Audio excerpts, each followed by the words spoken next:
Assalamualaikum. Hai anak-anak. Bertemu lagi dengan Bu Guru Zulfa. Kali ini kita akan belajar mengenal dan mengeksplorasi aneka anyaman. Materi seni rupa kelas 5. Semangat dan selamat menyaksikan. Hai anak-anak, hari ini kita akan belajar karya seni anyaman. Anyaman termasuk karya seni rupa terapan. Anyaman adalah proses menyilangkan bahan-bahan untuk dijadikan satu kesatuan agar menjadi lebih kuat dan memiliki fungsi pakai. Anyaman juga merupakan bidang yang terdiri dari jalinan ikatan fungsi horizontal dan pakan vertikal. Nah, anak-anak, kita pahami dulu apa itu fungsi, apa itu pakan.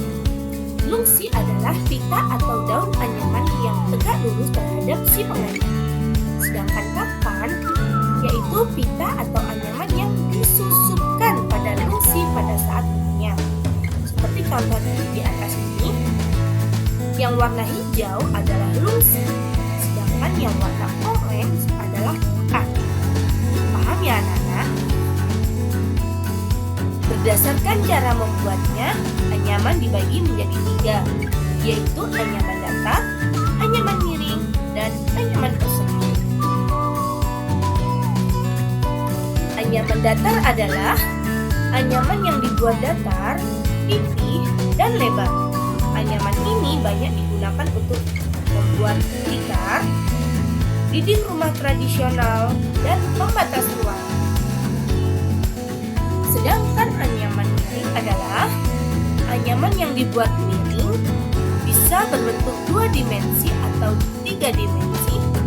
Jenis anyaman ini banyak digunakan untuk membuat keranjang, membuat tempat kafe, dan lain sebagainya. Sedangkan anyaman persegi adalah anyaman yang dibuat dengan motif persegi, bisa segi 3, segi 4, dan segi 6. Ataupun segi-segi lainnya. Bentuk anyaman ini bisa berbentuk 2 dimensi atau 3 dimensi. Jenis-jenis motif anyaman. Motif anyaman itu ada 4 macam ya anak-anak. Yang pertama, motif anyaman tunggal. Yang kedua, motif anyaman ganda. Yang ketiga, motif anyaman ganda 3. Dan yang keempat, motif anyaman kombinasi. Motif anyaman tunggal adalah anyaman yang dibuat dengan menarik setiap sehelai lungsian bersama dengan satu pakan.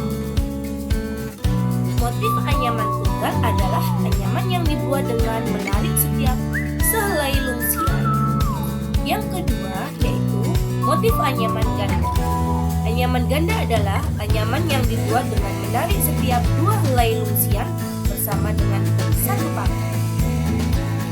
Yang kedua yaitu motif anyaman ganda. Anyaman ganda.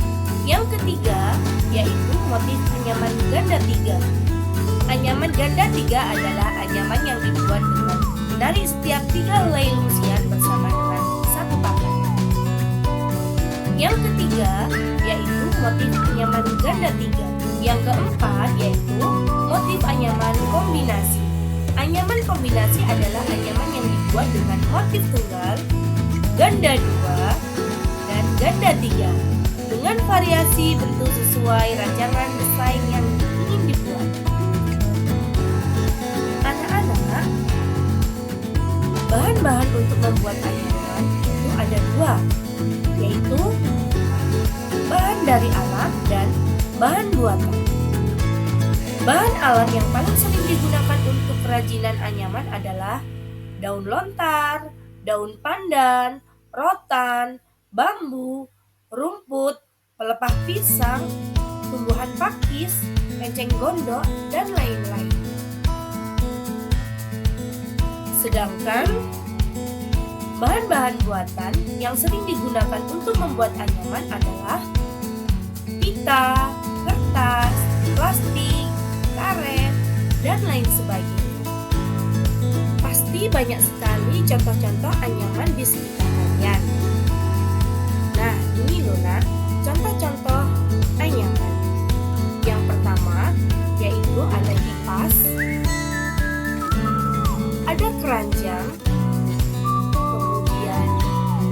rumah dari anyaman, ada tas, hiasan dinding, dan yang terakhir adalah cat.